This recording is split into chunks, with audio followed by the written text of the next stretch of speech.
licenciada, buenas noches. Buenas noches, licenciada. Vamos a en lo que se incorporan los demás compañeros, vamos a ver un poquito hoy la vida de Gandhi, Mahatma Gandhi. A ver, ¿alguno de ustedes ha leído alguna vez sobre este político, también abogado, pero sobre todo defensor en el tema de los derechos humanos?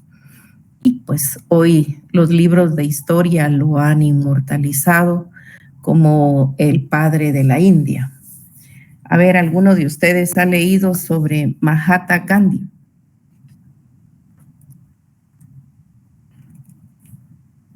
Hola, no todos al mismo tiempo. Solo he escuchado su nombre, licenciada, pero no he leído sobre él. No han leído sobre él. Bueno, dice que es uno de los más grandes políticos reconocidos del siglo XX, sobre todo. Recordémonos que era una parte espiritual, aunque él dijo que él nunca quiso crear una doctrina gandhista, ni religiosa, ni de pensamiento, que principalmente tiene dos temas a seguir, y sus dos temas a seguir es la verdad. ¿Cuál otra, jóvenes? Primero, sobre todo, la verdad. Y él decía que había un líder cristiano sobre todas las cosas que era la verdad, que era Jesucristo, aunque él era musulmán, ¿verdad? Recordémonos que de nacimiento él era musulmán. Y aparte de la verdad, pues él perseguía que las personas debieran de cultivar sobre todas las cosas la humildad. O sea, que a nadie se le permitiera, por alto, por bajo, por rico, por pobre, tener ni nada que los separara de los demás seres humanos, ¿verdad? Era defensor de los derechos humanos, lideraba campañas a nivel nacional, dice, principalmente en la India, donde había mucha pobreza y mucha hambre. También hacía manifestaciones en beneficios de los derechos de las mujeres. Acordémonos que en la India, pues como nosotros, también hay muchos pueblos originarios, muchas etnias. Entonces él proclamaba, dice, eliminar las injusticias sociales. Impulsaba el trato igualitario con las personas, era un pionero de la resistencia, de la tiranía, de la violencia, debido a su grandeza. Por eso es que se le llama con un significado sobre todo de cultivar la paz, la verdad, la humildad y la paz, ¿verdad? Decía que todos los seres humanos éramos espejos a sí mismos, ¿verdad? Y que nos podíamos ver casi siempre, que pues no necesitábamos que nadie nos dijera qué hacer ni qué pensar, sino que nosotros precisamente ya veníamos con algunos aspectos de naturaleza que estaban con nosotros. Y él decía que los seres humanos tenían peligros latentes. Principalmente la gente quiere hacerse rica y no quiere trabajar. Y hoy vemos los temas de narcotráfico, los temas de crimen organizado, donde muchos jóvenes pues no quieren estudiar como ustedes, no quieren esforzarse, no quieren leer como ustedes, no quieren dedicar su vida al pensamiento positivo y sobre todo a cultivar la no violencia. Y él decía que estas personas pues tenían virtudes peligrosas, pero que principalmente a veces los podíamos encontrar nosotros en la mayoría de ciudadanos y que debíamos nosotros no imitarlos. Placer sin conciencia, o sea, decía que la gente de alguna manera, o sea, nos gusta el licor, nos gustan las comidas, nos gustan los vinos, nos gusta disfrutar tantas cosas que muchas veces nos enferman, porque está escrito que si comemos carne todos los días, pues vamos a padecer de cánceres, ¿verdad? Si comemos azúcares y pasteles todos los días, vamos a ser diabéticos. Entonces decía que debíamos nosotros ser conscientes y que había algo que costaba dominar precisamente y era el cuerpo, por esos placeres naturales, ¿verdad? El conocimiento sin carácter, que había personas pues que tenían mucho conocimiento, pero que de todos modos los demás los llevan de un lado para otro. porque ellos no tienen carácter, no saben decir sí, no saben decir no, pero que nosotros tenemos que aprender a decir sí, tenemos que aprender a decir no, que hay situaciones en las que tenemos que decir no, aun por difíciles que parezcan. Negocios sin ética. O sea, no importa robarle a los demás, no importa quitarle a los demás. O sea, con tal de que nosotros ganemos, vamos a engañar. Hay uno de los últimos casos que he visto, uno de los jóvenes que venden chalinas muy lindas, ¿verdad? Pero decía, esta chalina yo la hice, es natural. Pues era una chalina sintética, ¿verdad? China, ¿verdad? Entonces, a veces la gente para hacer negocios y pues no importa lo que pueda engañar, ¿verdad? Te vendo este celular, es no sé qué, o te vendo este reloj, es no sé qué, pero resulta que no es así. Entonces dice que los negocios no pueden ser sin ética, ciencia sin humanidad. Ahora vemos nosotros la inteligencia artificial. El mundo está corriendo aceleradamente, se considera que las carreras que tienen más riesgos, les comento, es la nuestra. Se dice que nuestra carrera, con algoritmos que puedan hacer, van a poder llegar a, acuérdense que a ustedes ya les enseñaron sobre una premisa mayor, una premisa menor y una conclusión en cada caso. Pues se dice que ya con algoritmos, ya la inteligencia artificial puede resolver muchos casos desde el punto de vista jurídico y también la medicina, que usted va a consultar sus síntomas y que va a consultar todo y que le va a ir haciendo a través de esos algoritmos de la inteligencia artificial, también le va a ir haciendo algunos temas. Hoy vemos nosotros que ya en los supermercados, ustedes ven que ya la limpieza la están haciendo los robots, ya no están contratando las cantidades de personas para la limpieza. Entonces vamos viendo cómo la ciencia sin humanidad nos está quitando los trabajos y eso está creando más pobreza y más extrema pobreza, porque no hay una conciencia de que el dinero debe de ser para que vivamos unos con otros, pero si acumulamos muchas riquezas, ¿a dónde nos las vamos a llevar? Jóvenes, religión sin sacrificio. Él decía que las personas pues dicen, bueno, yo voy a tal religión, yo soy de tal religión, pero si se trata de hacer los rituales, de ir a cumplir con esos, lo estipulado dentro de la religión que nosotros decimos que ostentamos, no vamos. Bueno, yo soy católico, yo soy evangélico, pero igual, ¿verdad?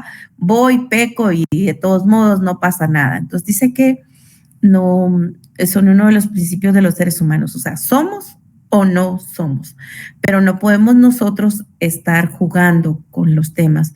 Y dice que la disciplina, ¿verdad? Tenemos que tener disciplina porque él era un hombre que ayunaba mucho y que rezaba mucho. Recuérdense que la historia dice que al final, pues, donde lo mataron fue en una de sus tantas reuniones de oración, ¿verdad?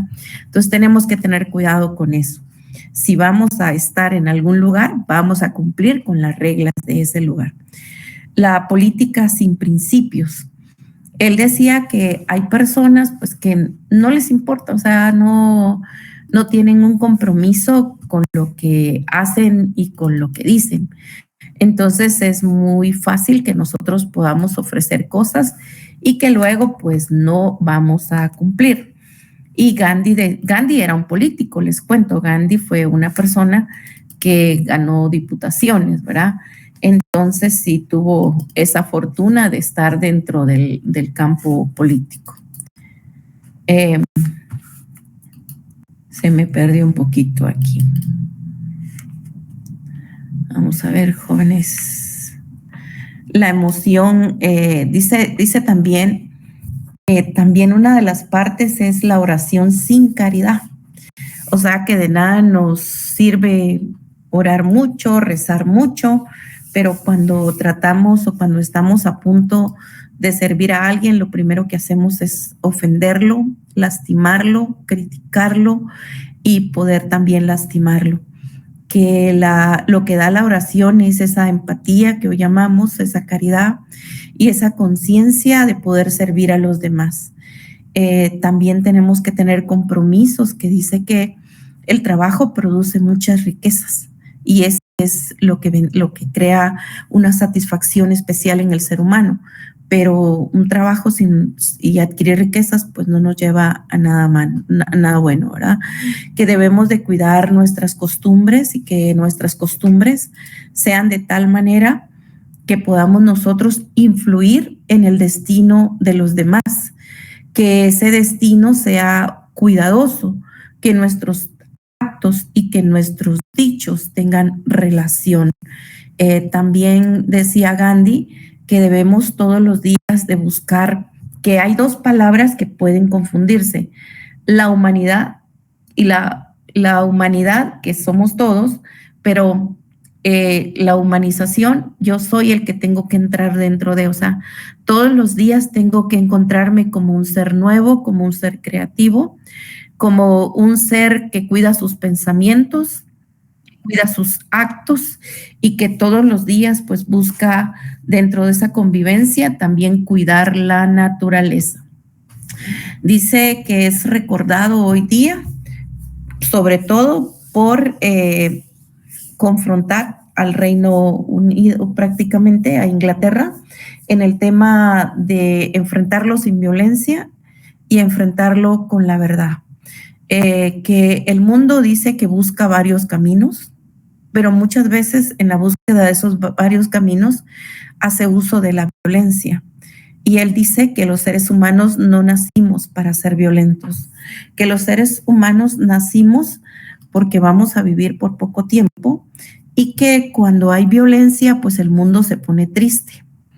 El mundo dice cuando hay odio, cuando hay amargura, no está feliz. Y tampoco nosotros podemos estar felices. Pero cuando somos agradecidos, primero con la vida, si usted cree en el Ser Supremo Dios, pues si es agradecido con Dios, pues vamos a tener una manera más bonita de enfrentar la vida. Tenemos que dar gracias por levantarnos, gracias por acostarnos, gracias por ser amables, gracias por ser personas que trabajan por los demás.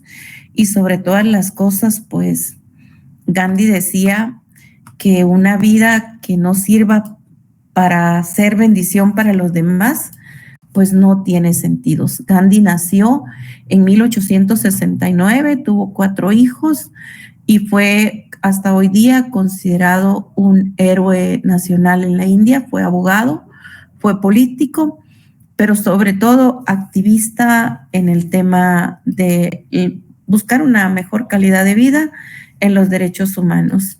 Y pues se dice que estudió en la Universidad de Londres. ¿Qué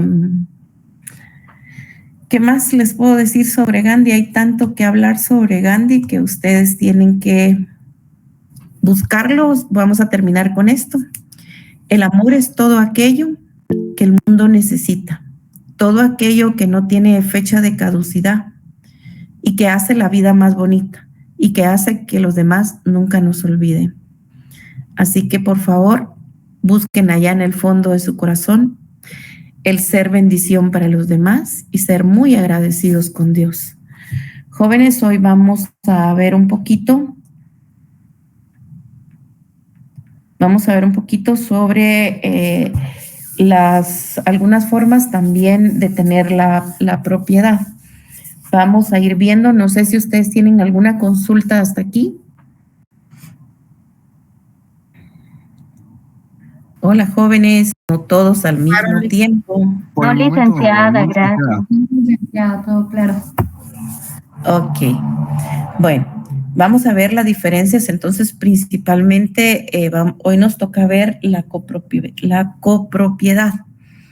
A ver qué idea tienen algunos de ustedes sobre la copropiedad, que pues en los edificios, en algunos terrenos, o cómo la perciben ustedes. Bueno, cuando una propiedad Se da mucho en la propiedad horizontal, licenciada. Muy bien, se da mucho en la copropiedad horizontal. ¿Qué más, jóvenes? Hay copropiedad cuando un bien o un derecho pertenece por individuo a varias personas. Muy bien. ¿Dos dueños de alguna propiedad? Sí, más quería que ustedes, pues, más o menos lo que ustedes tuvieran ahí de cómo ustedes perciben la copropiedad. Bueno, entonces vamos a ver, dice, es una comunidad de propiedad, ¿verdad? Principalmente se dan los derechos reales y la copropiedad recae particularmente sobre el derecho real de la propiedad. Es una especie que, pues, que es el género, hay una definición. Es una forma especial de propiedad que se da cuando un bien o derechos pertenecen pro individuos a varios individuos o a varias personas, como le querramos llamar, ¿verdad?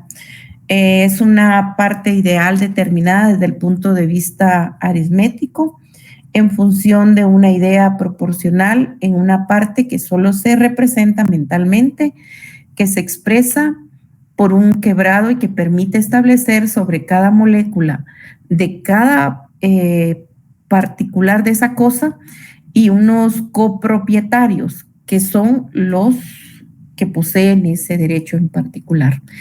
Esa cosa pues va a pertenecer a varios propietarios, se halla en indivisión cuando el derecho de cada copropietario recae sobre la totalidad de la cosa común. La parte de cada uno de los condueños, la parte material de cada uno, es una parte alicua proporcionada que se expresa, y leamos el artículo 485 del Código Civil, por favor. Artículo 485. Cuando hay copropiedad cuando un bien o un derecho pertenece pro indiviso o varias personas. A falta de contrato o disposición especial, se regirá la copropiedad por las disposiciones del presente capítulo. O sea, si nosotros lo dijéramos así en un lenguaje muy simple, es cuando hay varios propietarios, ¿verdad? De una misma parte, o sea, o la mitad o la tercera parte representan esa copropiedad. Principalmente podemos encontrarlas en primera clase, o sea, cuando hay una casa y hay varios hijos y hay una herencia. ¿Qué es lo que pasa ahí? ¿Cómo se convierten ellos? Copropietarios. Son copropietarios. ¿Y qué pasa también? Porque no solo se da en estos. Si hay una obra de arte que la han hecho varias personas, ¿ellos también son qué? Son copropietarios. Ellos también son copropietarios, ¿verdad? Entonces vamos a ver también que de alguna manera hay varios tipos de copropiedad y esos tipos de copropiedad pueden ser forzosas o voluntarias. La primera es cuando, por ejemplo, decían las compañeras o los compañeros, yo compro pues en un edificio propiedad horizontal, entonces ahí el parquecito, donde se hacen los salones, donde está el gimnasio si tiene, donde está la piscina, somos copropietarios, ¿verdad?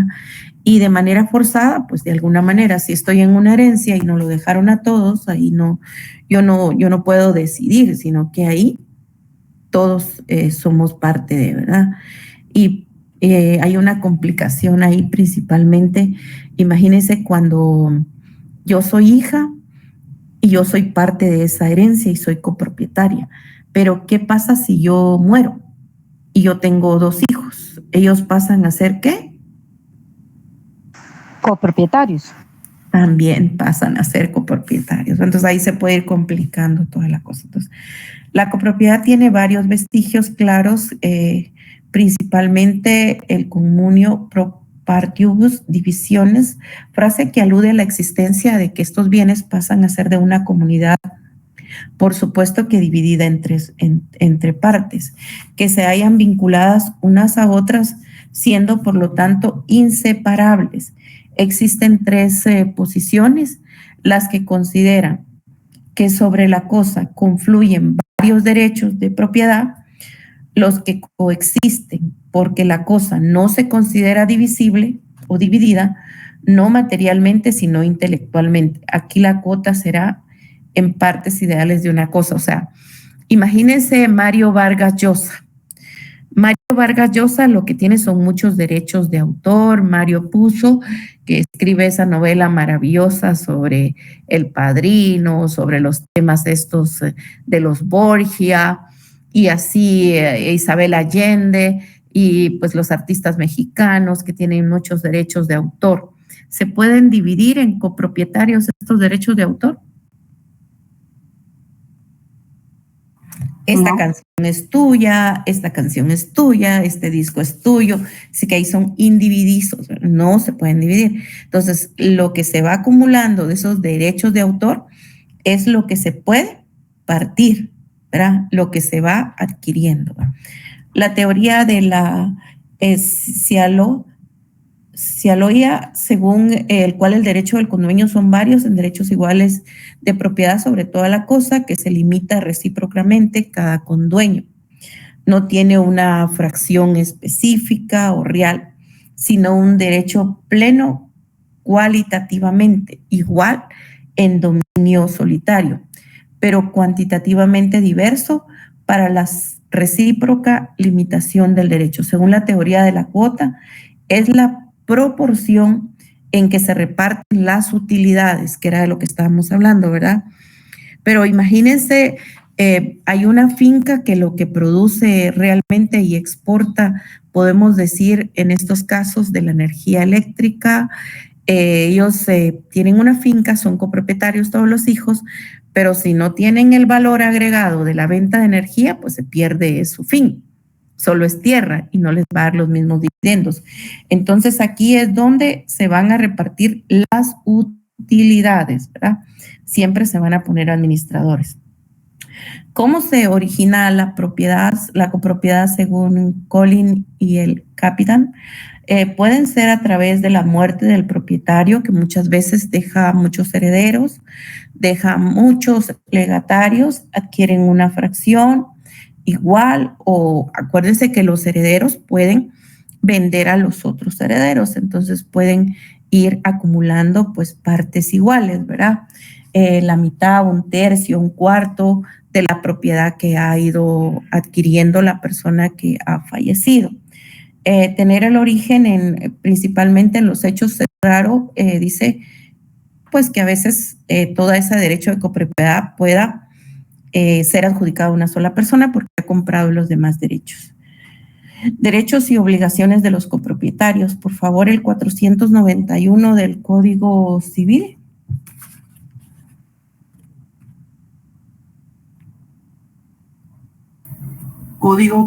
Artículo 491, derecho de cada dueño.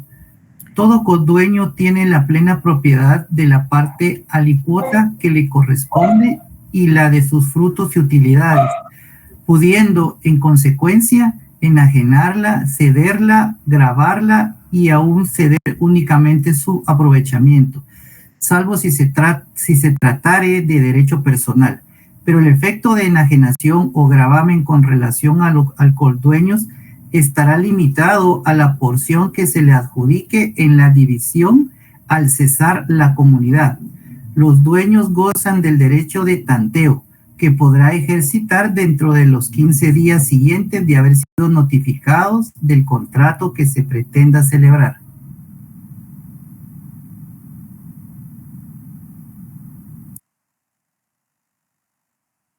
No tiene audio, Tiene audio, licenciada. Ahí ya. Ahora sí. Ahí sí ya. Gracias. Normalmente propietario es una sola persona, ¿verdad? Y el copropietario es cuando son o dos o más personas los dueños, ¿verdad? A los que pertenezca. Entonces, los derechos que vamos a adquirir de esa copropiedad es el uso de la cosa en común, la plena propiedad por parte de lo que corresponda, el derecho en algún momento, dice, si hay algún conflicto y la cosa puede ser divisible, nosotros podemos pedir esa división. El derecho de también al acotamiento de la tierra o a los productos que esto tenga y el derecho de tanteo. ¿Cuáles son las obligaciones que nosotros vamos teniendo por esa copropiedad? Contribuir también a los gastos necesarios de la conservación de la cosa, o sea, hay cerca, terreno, también hay un mantenimiento de la casa, el pago de luz, el pago del agua, el pago también del mantenimiento que se puede dar si está en una colonia. Entonces, todos esos gastos se atribuyen en cuentas y en datos en cantidades iguales, ¿verdad? Si hay alguna deuda, pues porque a veces también nos pueden heredar un pasivo, ¿verdad? Y entonces usted dice, bueno, como que yo adquirí un pasivo, ¿verdad? Pero puede ser. Entonces también esas deudas contraídas también pasan en partes iguales para todos los copropietarios. Distracción de fondos, ¿verdad? Si pues hay fondos económicos también pueden repartirse. Y también dice que si no hay una regla de repartición, pues también podemos acudir ante un juez civil para que podamos nosotros ver esas diferencias que se puedan ir dando. Diferencias entre una sociedad y una comunidad. La sociedad, tenemos claro que es una persona jurídica, ¿verdad? Y una comunidad mediante un contrato. Siempre tiene un mismo fin. La comunidad no es una persona jurídica. Es un contrato a través del cual vamos a manejar nuestros intereses comunes. ¿Cuándo se va a extinguir la copropiedad? Pues cuando ya haya dividido ese bien en partes iguales, se hayan enajenado en una sola persona, o de alguna manera, pues nosotros hayamos vendido todas nuestras cuotas a otra persona, a un propietario X. La medianería, que es otra manera en la cual nosotros podemos ir viendo cómo nosotros podemos ir dividiéndolo. Solo si ustedes tuvieran alguna pregunta en cuanto a la copropiedad, vamos a pasar a la medianería, que es otra de las formas de adquirir la propiedad, ¿verdad?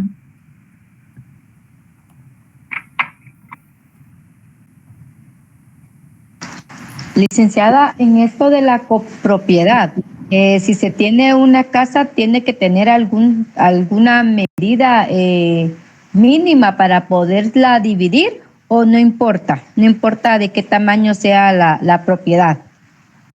Bueno, nunca va a importar porque a veces, principalmente cuando es por herencia, pues no la van a dejar, ¿verdad? Es la casa de los papás y se la van a dividir entre los hijos, ¿verdad?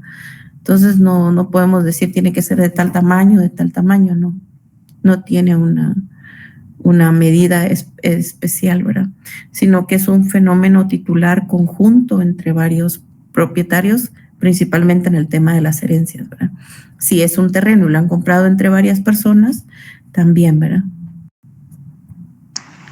Ya. Y si en dado caso alguna persona quiere vender, pero las demás no se puede vender, ¿verdad?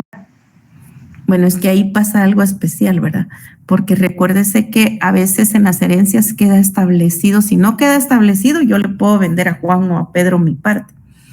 Pero si queda establecido que los primeros que tienen acceso a comprar esa parte son los hermanos, entonces primero hay que ofrecérselo a los hermanos, una manifestación de voluntad de que a ellos no les interesa para poder venderle a otro. Pero si es una copropiedad en un edificio horizontal, principalmente ahora los apartamentos, las oficinas, sí, lo puedo vender a quien yo quiera, no hay ningún problema. Gracias, licenciada. ¿Alguien más?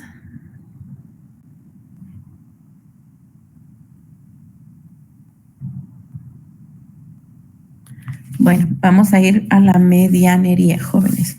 Entonces, la medianería es una forma especial de propiedad también, que se da en una pared, en una zanja, se da sirve de límite, principalmente en aquellas propiedades antiguas, los cercos que nosotros les llamamos, donde se pasa el agua o donde también se pasan algunos cables que son de uso común. Tal suerte dice que se establece que aquí pues hay un proindividuo, o sea, no es la copropiedad, sino que aquí lo único que nosotros, ambos predios, los ambos dueños, lo único que comparten es ese derecho de paso, principalmente en los temas de agua, ¿verdad? Miremos el 505, por favor, jóvenes. Artículo 505, medianería. Hay copropiedad en una pared, foso o cerca que sirve de límite y separación a dos propiedades contiguas, y mientras no haya prueba o signo exterior que demuestre lo contrario, se presume, primero, en las paredes divisorias de los edificios contiguos hasta el punto común de elevación. Segundo, en las paredes divisorias de los jardines o corrales situados en poblados o en el campo. Y tercero, en las cercas, vallados y setos vivos que dividen los predios rústicos. ¿Cómo podría ser un ejemplo de una medianería que ustedes tengan conocimiento? Jóvenes, ¿alguien que quiera participar?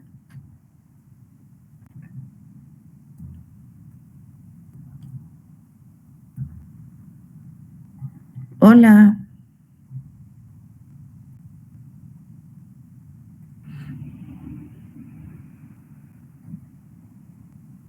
¿Ninguno? Bueno, entonces hay medianería cuando hay un cerco, un muro, un foso, una pared que no separa de la otra pared, ¿verdad? Daniel, Axel. Buenas noches, licenciada. Hola. Por ejemplo, podríamos decir, anteriormente en la casa que yo habitaba, la pared que dividía con el vecino era una pared del mismo vecino, ¿verdad? Entonces, esa casa no tenía pared del lado mío, por así decirlo. Entonces, eso tendría que ser como medianería. Excelente, eso es una medianería. Es una pared que se comparte, ¿verdad? Y que a la hora de cualquier gasto o algo, pues los dos tienen que darle mantenimiento, ¿verdad? Porque nos sirve a los dos. Entonces, ya sea en una finca rústica, ya sea, como lo planteaba el compañero Axel, pues van a ser esos vallados, esos setos, esas cercas que nos van a servir a dos propietarios, ¿verdad? Para hacer uso de. Entonces, nosotros vamos a ver que principalmente también dicen la propiedad horizontal, nosotros vemos también medianería, porque una pared mía en un apartamento le sirve al otro y la pared del otro me sirve a mí, también en los edificios de las oficinas, ¿verdad? El artículo 528, jóvenes.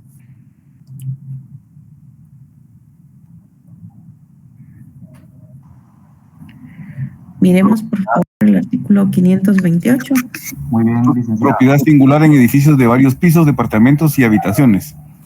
Los distintos pisos, departamentos y habitaciones de un mismo edificio de más de una planta susceptibles de aprovechamiento independiente pueden pertenecer a diferentes propietarios en forma separada o en condominio, siempre que tenga salida a la vía pública o a determinado espacio común que conduzca a dicha vía.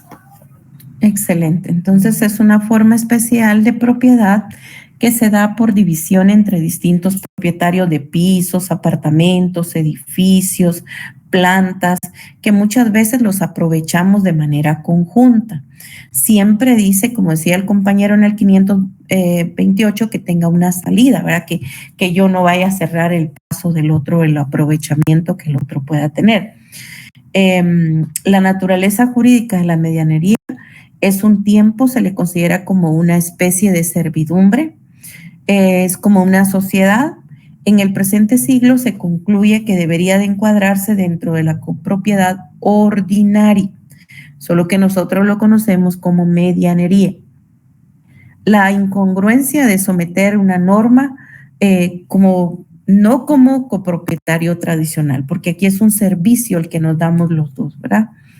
Dice, tiene un carácter especial, dado muchas teorías, una propiedad exclusiva del título de un piso, una comunidad de elementos de individuos que sirven para la construcción, para la seguridad, para el uso, para el traslado de aguas o para el servicio de otro terreno.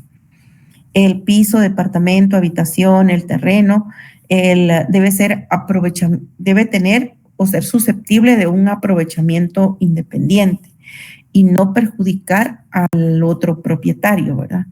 Leamos el 532 del Código Civil, por favor. Piso, departamento, habitación. Se entiende por piso el conjunto de departamentos y habitaciones construidos en un mismo plano horizontal, en un edificio de varias plantas. Por departamento, la construcción que ocupa parte de un piso, y por habitación, el espacio constituido por un solo aposento. Leamos el 531 también, por favor, que me lo pasé. Muy bien. Debe constituirse por escritura pública. Exacto. El régimen de la propiedad horizontal se debe constituir por escritura pública, que ha de inscribirse en el registro de la propiedad inmueble. La escritura constitutiva debe contener los requisitos siguientes. Primero, declaración del propietario o propietarios de someter a este régimen el inmueble de su propiedad. Segundo, situación, medidas y colindancias del terreno, así como una descripción total del edificio y mención de sus servicios de agua, electricidad y cualesquiera otros de que goce. Tercero, descripción de cada piso con los datos que sean necesarios para su identificación. Cuarto, el valor del inmueble y el de cada piso.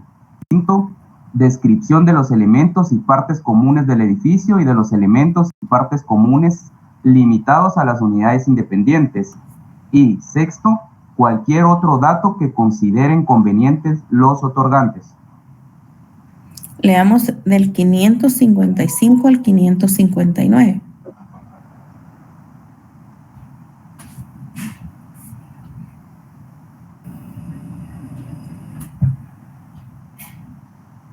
Extinción del régimen. El régimen de propiedad horizontal puede extinguirse por resolución expresa de los dueños de unidades singulares del edificio, tomada con el voto de las 2/3 partes del total de propietarios. Sin embargo, la minoría inconforme con esta determinación puede adquirir las unidades singulares de los que hayan votado por la extinción del régimen a efecto de mantenerlo. 556. La extinción no puede otorgarse sino en el caso de que todas las unidades singulares del inmueble se encuentren libres de gravamen y anotación, o, en caso contrario, que los interesados presenten su consentimiento. 557. Los propietarios de unidades singulares del edificio, al extinguirse el régimen, quedan como dueños en común del terreno, de la construcción o de los materiales aprovechables según el caso. 558. La cancelación del régimen de propiedades horizontales de un inmueble deben hacerla constar por los propietarios en escritura pública que deben inscribirse en el registro de la propiedad. Las fincas filiales se refundirán en la finca matriz, en la cual se harán las inscripciones respectivas a favor de los comuneros y los gravámenes y anotaciones que pesaren sobre las fincas canceladas, en su caso. 559. Reglamento de copropiedad y administración. Para la regulación de las recíprocas relaciones de vecindad y condominios, así como le referente a la administración y atención de los servicios comunes, deben los otorgantes del régimen aprobar e incluir en la escritura constitutiva el reglamento de copropiedad y administración y determinar en él las formas de mayoría para los casos de aprobación de los actos y negocios que requiera el voto de los propietarios. El reglamento puede ser modificado en la misma forma y a sus disposiciones deben sujetarse los nuevos adquirientes, inquilinos y ocupantes. Muchas gracias. Entonces vamos a ver nosotros que esa servidumbre de medianería, también como ustedes muy bien lo leyeron, aunque sea entre dos fincas, pero sí tiene que tener alguna regulación que nosotros vayamos viendo, ¿verdad? Esa servidumbre también puede de alguna manera crear un fondo o un gravamen de impuestos con relación al predio dominante, si se le va a causar alguna imposición que Por ejemplo, yo tengo sembrado al café o caña dentro de un camino que va a servir para el Estado, entonces, pues de alguna manera van a tener que darme alguna indemnización, ¿verdad? Porque ya va a pasar a ser de aprovechamiento de todos, ¿verdad? También nosotros vamos a ir viendo, dice que dentro de esas paredes o de esa construcción, es esa expresión tácita que vamos dando nosotros para el uso conjunto.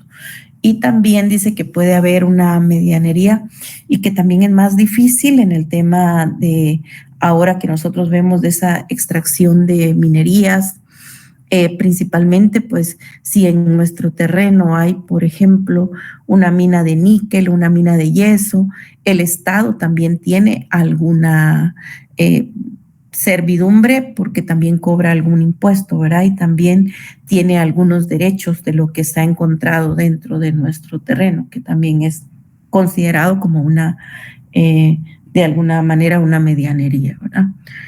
No se puede presumir, ¿verdad? Porque nosotros podemos decir, bueno, podemos presumir nosotros la medianería, ¿no?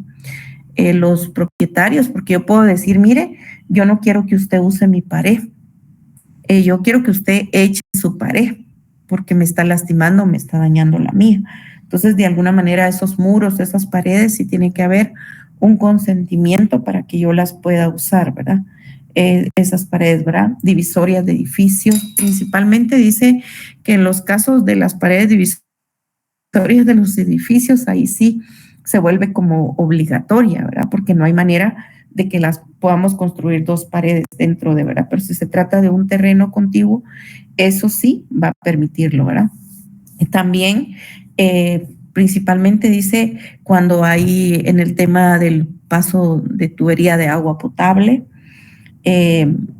alguna regla en cuanto a algún cableado, que esto se va volviendo principalmente para el dueño, como que, como es de uso para la población, como que obligatorio, ¿verdad? No puede él decir que no a ese paso dentro de su pared. Todo propietario puede alzar la pared medianera, haciéndole sus expensas e indemnización de la otra persona. Toda obra nueva trae consecuencia, no solo molestia, si le está causando daños, perjuicios, está obligado también a indemnizar por esas medianerías, ¿verdad? El uso compartido de esa pared también se va volviendo como que una mancomunidad dentro de esa medianería, pero los dos, al hacer uso respectivo, también tienen que pagar los mantenimientos correspondientes, ¿verdad? ¿Tienen alguna duda hasta ahí, jóvenes? Por el momento Hola. está claro, licenciada, para mí. Bueno, vamos a continuar con el otro tema. Tomémonos 5 minutos voy a traer las copias del tema que sigue para adelantar un poquito.